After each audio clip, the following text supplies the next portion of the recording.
Hello everybody and welcome back to our channel.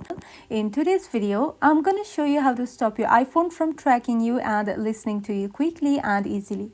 So first of all, open the settings app on your device, then scroll down and tap on privacy and security. After that, go into location services. Here, you will see a list of apps that can use your location. For any app you don't want tracking you, tap the app and select Never or Ask Next Time. That stops the app from constantly accessing your location in the background. After that, go back to the privacy and security settings menu, then tap on tracking. Here, simply toggle off Allow apps to request to track. This prevents apps from asking permission to track you across other apps and websites. Then, while you're still in Privacy and Security Settings menu, scroll all the way down, then tap on Analytics and Improvements.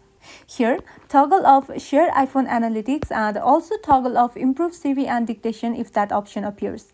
These settings reduce the amount of diagnostic and voice data Apple can collect. After that, go back to the main settings menu and tap on Siri. Then tap on Siri responses and choose Prefer Silent Responses if you prefer Siri to be quieter when it responds.